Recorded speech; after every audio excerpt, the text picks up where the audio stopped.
होता है hidden sand village के एक लड़के से जिसने एक मुखौटा पहन रखा होता है। इनोजिन का मुकाबला अराया के साथ है और इनो ऑडियंस में बैठी हुई इनोजिन का हौसला बढ़ा रही होती है। खैर ये लड़का यहाँ पर खड़ा होता है, इसने एक मास्क भी पहना होता है। इनोजिन कहता है तुम्हारा वेपन तो बहुत ही ज्यादा अच्छा है, लेकिन ये मेरा वेपन है। जैसा कि लोग कहते हैं कलम की ताकत तलवार से ज्यादा होती है। और इनोजिन कहता है अच्छा तो तुम्हें ये कूल लग रहा है। अब मैं तुम्हारा मास्क हटाने वाला हूँ। स्क्रोल खोलता है और वहाँ पर ड्राइंग करनी शुरू कर देता है और सुपर बीस्ट स्क्रोल का यूज करता है। इसमें से कुछ बर्ड्स निकलती हैं, ये जाती हैं उसकी तरफ, उस पर हमला करने के लिए। पर ये बंदा यहीं पर खड़ा रहता है, हिलता तक नहीं है और अपने वेपन के साथ इन सभी को मारना शुरू कर देता है। इतने में इनोजिन एक बड़ा सा बीस्ट बनाता है और देखते हैं कि उन बर्ड्स में से कुछ पेपर बॉम्ब्स बाहर निकलते हैं। कैसा लगा तुम्हें? मैंने इन बर्ड्स के अंदर पेपर बॉम्ब्स डाले हैं, पर इस लड़के को कोई भी फर्क नहीं पड़ता है। ये देखकर इनोजिन थोड़ा सा परेशान हो जाता है कि ये क्या है भाई, इसे तो कोई फर्क नहीं पड़ रहा। और पीछे से एक बीस्ट अराया पर हमला करता है, पर अपने वेपन से उसे भी हरा देता है और भागते हुए इनोजिन के पास आता है और आकर उस पर हमला कर देता है। और इनोजिन इस मैच को हार जाता है और आर्या इस मैच को जीत जाता है। इनोजिन अपने रूम में आता है और अब बारी होती है मित्सुकी की। मित्सुकी कहता है तुम काफी करीब थे, लेकिन इनोजिन बहुत उदास होता है और कोई जवाब नहीं देता। बोरुटो और सारदा भी बहुत उदास हो जाते हैं। इसके बाद टोरोई का मुकाबला मित्सुकी से होता है। टोरोई मित्सुकी के साथ लाइटनिंग स्टाइल के साथ हमला कर रहा होता है। मेरी लाइटनिंग स्टाइल को तुम नहीं रोक सकते, उस पर हमला कर रहा होता है। लेकिन मित्सुकी बार बार उसे डॉज कर रहा होता है, उस पर बार बार हमले करता है, लेकिन मित्सुकी सारे के सारे हमले ब्लॉक कर देता है। मैं इस लाइटनिंग स्टाइल से और भी ज्यादा ताकतवर बन सकता हूँ, पर मित्सुकी बस इसके अटैक्स को डॉज कर रहा होता है। इसके बाद जंप करके पीछे जाता है और मित्सुकी के चेहरे पर हल्की सी चोट आ जाती है। इसके बाद मित्सुकी अपनी थोड़ी सी ताकत को एक्टिव कर देता है। ये देखकर लड़का घबरा जाता है और पीछे हट जाता है और कहता है ये क्यों है, और तभी इसका जख्म हील हो जाता है। शिंकी भी ये सब कुछ देख रहा होता है और तभी मित्सुकी को कुछ पता चलता है। कहता है नहीं गलती हो गई, मुझे इन ताकतों का यूज नहीं करना है। ठीक है मुझे अगला मूव दिखाओ तुम। अभी तुमने क्या किया? खैर बंदा आगे बढ़ता है, तुमने मुझे डराने की कोशिश की ना, और इस पर हमला कर देता है। मित्सुकी पीछे हटता है और स्नेक से इस पर हमला करता है और स्नेक से इस बंदे को पकड़ लेता है। ठीक है मैं हार मानता हूँ। और इसी के साथ मित्सुकी जीत जाता है। अब इसके बाद बारी है शिंकी की और शिंकी का मुकाबला है चोजो के साथ, जो कि इस वक्त चिप से ठूस रही है। ये मोटी मैंने कैलोरीज खा ली, मैं इसे बहुत आसानी से कर लूंगी, मुझे पूरा यकीन है।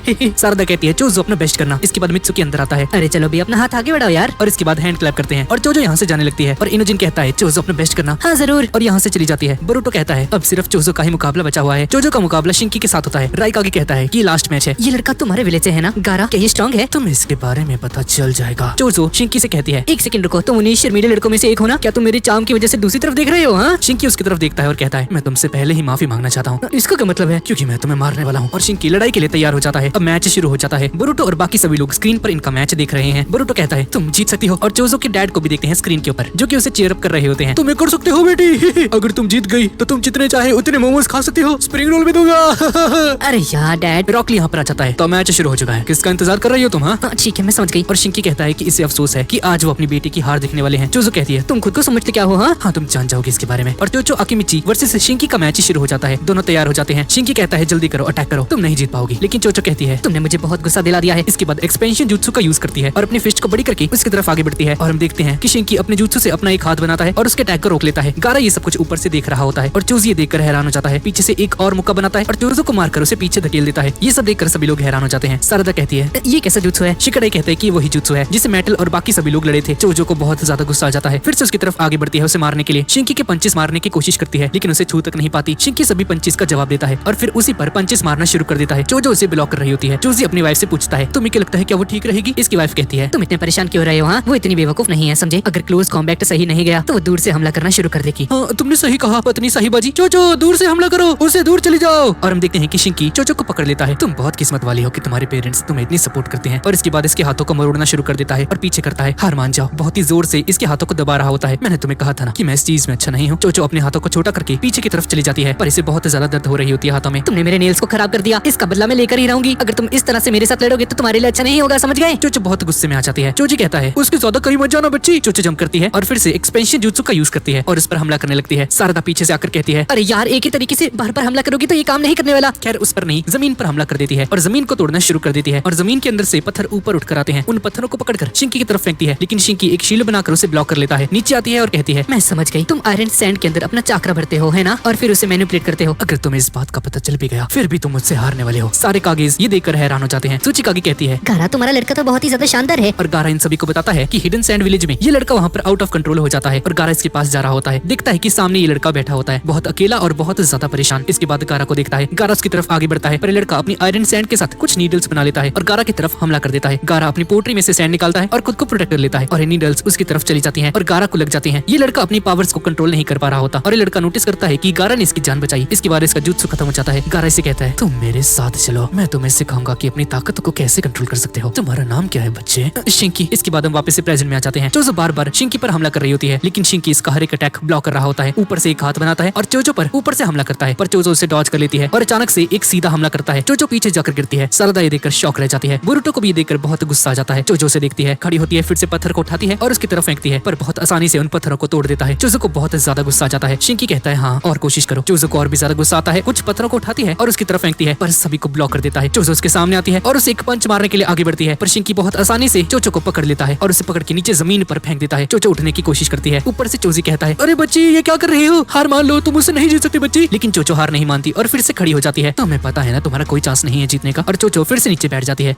चाहे कुछ भी हो जाए मैं नहीं हारूंगी। खड़ी होती है, एक नया जुत्सु परफॉर्म करने लगती है। चोजी ये सब कुछ देख रहा होता है और कहता है, ये हैंड सेंस तो वही है। क्या ये उस जुत्सु को परफॉर्म कर सकती है? हाँ वो कर सकती है। और शिंकी चोजो से कहता है कि जितना भी चाकरा इसके अंदर बचा है वो किसी भी काम नहीं आने वाला। पीछे हटती है, मुझे इसका यूज करना बिल्कुल पसंद नहीं। लेकिन इसके बाद अपने जुत्सु को परफॉर्म करके एकदम फूल के कुप्पा हो जाती है और गोल गोल घूमना शुरू कर देती है। ये वही जुत्सु है जो कि चोजो ने यूज किया था। कैनन बॉल की तरह इसकी तरफ आगे बढ़ती है, पर शिंकी अपने दोनों हाथों से इसे पकड़ लेता है। चोजो घूमती रहती है और शिंकी ने इसे पकड़ा होता है। सारदा और बाकी सभी लोग ये सब कुछ देख रहे होते हैं। चोजो बहुत ज्यादा जोर लगा रही होती है और उसके पेरेंट्स भी कहते हैं, कोशिश करो बच्ची, तुम ये कर सकती हो, थोड़ा और जोर लगाओ। चोजो और ज्यादा तेजी से घूमने लगती है और शिंकी के पांव नीचे जमीन में धंसने लगते हैं और बहुत ज्यादा खुश हो जाता है। अपने हाथों को और भी ज्यादा बड़ा कर लेता है। चोजो अपना पूरा जोर लगा रही होती है, लेकिन शिंकी ने इसे पकड़ के रखा होता है और यहाँ पर इतना ज्यादा धुआं निकलने लगता है कि चोजो का चाकरा ही खत्म हो जाता है और चोचो अपने नॉर्मल फॉर्म में आ जाती है। तुमने खुद ही साबित कर दिया कि मैं तुमसे बेहतर हूँ। ठीक है समझ गई, मैं हार मानती हूँ। और ऐसे बोलकर चोचो नीचे गिर जाती है और हार जाती है और शिंकी इस मैच को जीत जाता है। कुना हमरू ये सब कुछ देख रहा होता है और कहता है, ये तो काफी स्ट्रॉन्ग है, चोचो तो उसे छू तक नहीं पाई। इसका जुत्सु बिल्कुल काजे कागे की तरह है, लेकिन उससे भी काफी बढ़िया है क्योंकि ये आयरन का इस्तेमाल करता है। मुझे नहीं लगता कि बोरुटो और बाकी सभी से हरा पाएंगे। चोचो यहाँ पर लेटी होती है, इसे चक्कर आ रहे होते हैं और बाकी सभी लोग इसके पास आते हैं। सारदा इससे पूछती है, क्या तुम ठीक हो? शिकामारू और इनोजिन इसे उठाते हैं और अंदर लेकर जाने लगते हैं। शिंकी कहता है, तुम मित्सुकी हो ना, तुमने जो भी देखा उससे सीख जाना। इससे तुम्हारा क्या मतलब है? चाहे कुछ भी हो जाए, अगर तुम मुझसे लड़ोगे तो अपनी पूरी ताकत लगा देना, मैं तुम्हें हरा कर रहूंगा। बोरुटो कहता है, तुम्हारा मुकाबला मुझसे होने वाला है समझे, और मैं तुम्हें हरा कर ही रहूंगा। लेकिन शिंकी कहता है, तुम मुझसे कभी नहीं जीत सकते समझे, देखा जाएगा, ठीक है ना, ज्यादा मत बोल। अब चोची चोचो के पास आता है, चोचो को देखता है। सारदा कहती है कि इसने बस अपना सारा चक्रा यूज कर लिया है, आपको परेशान होने की जरूरत नहीं है। चोचो की आंख खुल जाती है, अपने डैड और मॉम को देखती है। चोचो कहता है, क्या तुम ठीक हो बच्ची, तुम्हें दर्द तो नहीं हो रहा ना? वो लड़का बहुत ही हैंडसम है, जैसा भी है बहुत हैंडसम है। इसकी वाइफ कहती है, अरे यार मैंने तुम्हें बताया था ना, ये बिल्कुल ठीक है, तुम फिक्र करना बंद कर दो। इसके बाद एलिमिनेशन मैचेस खत्म हो चुके हैं और अब सेमीफाइनल्स शुरू हो चुके हैं और पहला सेमीफाइनल मैच बोरुटो उजुमाकी और शिकाडाई के बीच में होने वाला है, जो कि अभी से 30 मिनट बाद शुरू होने वाला है। बोरुटो शिकाडाई के पास आता है और कहता है, ये पहली बार है हम जब पहली बार एक दूसरे के साथ लड़ेंगे। शिकाडाई कहता है, मैंने सुना है कि तुम अपने 4 शैडो क्लोन्स बना सकते हो बोरुटो, क्या तुम उससे ज्यादा भी बना सकते हो? बोरुटो कहता है, दरअसल मैं तुम्हें मैच के दौरान सरप्राइज करना चाहता था। शिकाडाई उसके सामने फिश करता है और कहता है, हम एक बोरुटो मुझसे प्रॉमिस करो कि हम एक फेयर मैच खेलेंगे, एक दूसरे से कभी नफरत नहीं करेंगे। बोरुटो कहता है, अच्छा ठीक है, अगर तुम हार गए तो रोना मत। और ये दोनों अगले मैच के लिए तैयार हो जाते हैं। अब मैच शुरू होने से पहले बोरुटो वेटिंग एरिया में बैठा होता है और अपने साइंटिफिक निंजा टूल को देख रहा होता है और शिकाडाई की बात को सोच रहा होता है कि हम एक फेयर मैच खेलेंगे और एक दूसरे के ऊपर कोई भी हार्ड फीलिंग्स नहीं रखेंगे। बोरुटो बहुत सोचता है और कहता है, मुझे इस चीज की जरूरत नहीं है जीतने के लिए, और उसे उतारने लगता है। लेकिन फिर वो शिकाडाई की बात सुनता है। शिकाडाई अपने पेरेंट्स के साथ बाहर जाकर बात कर रहा होता है और तेमारी और शिकामारू इसे समझा रहे होते हैं कि कैसे लड़ना है। और शिकामारू कहता है, बच्चे अपना बेस्ट करना, हर वक्त रिलैक्स रहना एक अच्छी बात होती है, लेकिन मेरी बात सुनो, तुम्हारे पास सिर्फ एक ही मौका होगा। हाँ मुझे पता है डैड। शिकामारू कहता है, मैं तुम पर कोई प्रेशर नहीं डालना।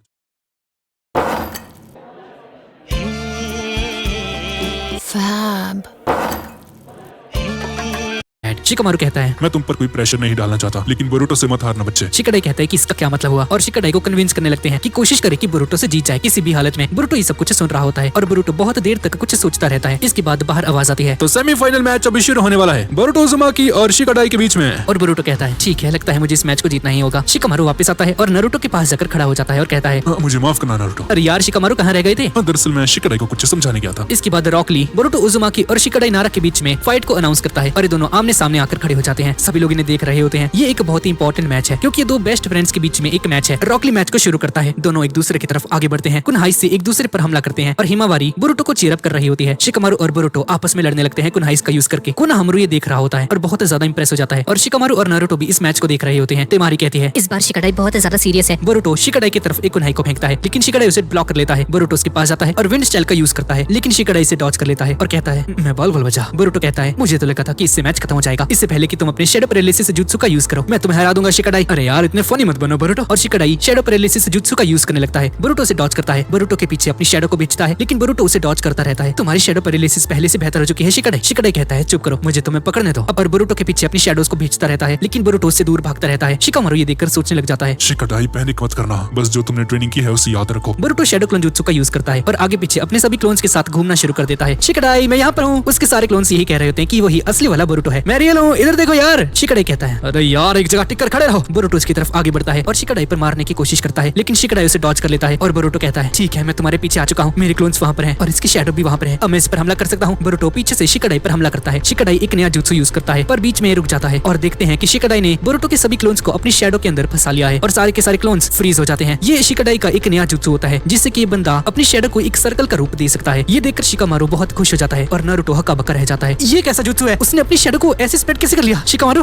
और शिकाडाई नारुतो से कहता है सिर्फ बोरुटो ही नहीं था जो कि स्पेशल ट्रेनिंग ले रहा था नारुतो। बोरुटो फ्रीज हो जाता है और बिल्कुल भी हिल नहीं पा रहा होता और शिकाडाई कहता है मुझे पता था बोरुटो तुम अपने शैडो क्लोन से जरूर बनाओगे, मैंने अपने डैड के साथ इस काउंटर स्ट्रेटेजी को बनाया था। और बोरुटो के गले के ऊपर कोनाई को रख देता है, तुम अब हार मान सकते हो बोरुटो। शिकामारू कहता है अच्छा तो खेल खत्म हो चुका है यहाँ। नारुतो को ये सब कुछ देखकर बहुत बुरा महसूस होता है क्योंकि बोरुटो हार रहा होता है और बोरुटो अपने डैड के बारे में सोचता है, कल रात के बारे में जब नारुतो ने इसे कहा था कि शिकाडाई से मत हारना। और बोरुटो अपने मन में सोचता है मैं नहीं हार सकता और साइंटिफिक निंजा टूल का यूज करने लगता है। उसमें से एक कैप्सूल निकलता है और एक और क्लोन बना लेता है। पीछे से एक और क्लोन आता है और शिकाडाई के ऊपर कुनाई फेंक देता है और शिकाडाई का सारा फोकस खराब हो जाता है। इसकी शैडो खत्म हो जाती है और बोरुटो के सभी क्लोन्स शिकाडाई की गर्दन के ऊपर कुनाई रख देते हैं और इसे पकड़ लेते हैं। क्या अब तुम हार मानते हो शिकाडाई। और शिकाडाई हार मान लेता है, ठीक है मैं हार मानता हूँ बोरुटो। ये देखकर सभी लोग हैरान हो जाते हैं। नारुतो बहुत ज्यादा खुश हो जाता है और शिकामारू बहुत टेंशन में आ जाता है क्योंकि उसका सारा प्लान फ्लॉप हो चुका है। इसके बाद रॉकली अनाउंस करता है कि बोरुटो उज़ुमाकी फाइनल में जा चुका है। हिमावारी अपने भाई बोरुटो को चीयर अप करती है। बोरुटो बहुत ही ज्यादा खुश हो जाता है। इसके बाद अंदर आता है और इसके सामने कटास्के होता है। मुबारक हो छोटे उस्ताद, आप जीत गए, अब आप फाइनल राउंड में जा चुके हो। कैसे हो कटास्के, आपने बहुत बढ़िया काम किया। अभी की डेवलपमेंट के अकॉर्डिंग सिर्फ एक ही शैडो क्लोन बनाना पॉसिबल है सर, लेकिन आपने इसे बहुत अच्छे से यूज किया। और बोरुटो को एक कैप्सूल देता है, ये एक सप्लीमेंट है सर, इसे फाइनल में यूज कीजिएगा। बोरुटो कहता है ठीक है मैं समझ गया और यहाँ से जाने लगता है। भाई बोरुटो ने चीटिंग किया यार, ये तो गलत बात है यार। बोरुटो यहाँ से चला जाता है और शिकाडाई सीढ़ियों के ऊपर बैठा होता है बहुत ही ज्यादा उदास। इनोजिन और चोजो इसके पास आते हैं। इनोजिन कहता है शिकामारू तुम बहुत करीब थे और शिकाडाई कहता है अरे यार मुझे नहीं पता था कि हार कर इतना बुरा लगता है। इनोजिन कहता है अरे यार तुम कुछ ज्यादा ही बुरा मान रहे हो शिकाडाई। अरे यार कुछ नहीं होता शिकाडाई, चिप्स अगर खत्म हो जाए तो दूसरा पैकेट खोल लिया करो उसी वक्त। शिकाडाई कहता है अरे यार मैंने अपनी पूरी कोशिश की, मुझे यकीन था कि मैं इस बार जीत पाऊंगा। चोचो कहती है हम अगली बार इससे भी बेहतर करेंगे, चिंता मत करो तुम, रिलैक्स हो जाओ शिकाडाई, हम फिर से कोशिश करेंगे। शिकाडाई का हौसला बढ़ाते हैं और शिकाडाई ठीक हो जाता है। इसके बाद शिकाडाई खड़ा होता है और कहता है हाँ तुमने सही कहा, अभी हमें चुनी नहीं रहना चाहिए। ऊपर से बोरुटो आ जाता है। शिकाडाई भी बोरुटो को दिखता है और शिकाडाई कहता है बोरुटो फाइनल में अच्छा करना, समझ गए। हाँ मुझ पर छोड़ दो शिकाडाई, अपनी पूरी कोशिश करना बोरुटो, हम तुम्हारा मैच देख रहे होंगे। चोचो भी कहती है बोरुटो अपना बेस्ट करना, समझ गए। और तीनों ऊपर जाने लगते हैं और बहुत ज्यादा खुश होते हैं। लेकिन बोरुटो जीतने के बावजूद भी बहुत ही ज्यादा सैड होता है और बोरुटो नीचे जाने लगता है और इस सीरीज का 47वां पार्ट यहीं पर खत्म हो जाता है। तो गाइज यही थी आज की वीडियो। तो गाइज ये वीडियो मैंने सिर्फ आप लोगों के लिए बनाई है क्योंकि इस सीरीज की इतनी ज्यादा डिमांड आ रही है कि मुझे इस पर वीडियो बनानी ही पड़ी। और गाइज अगर आपको सीरीज का अगला पार्ट चाहिए तो प्लीज नीचे कमेंट में मुझे जरूर बताना। और गाइज इसका अगला पार्ट तभी आएगा जब इसका लाइक टारगेट पूरा हो जाएगा और इस वीडियो का लाइक टारगेट रखते हैं, ज्यादा नहीं रखते, 13 के लाइक।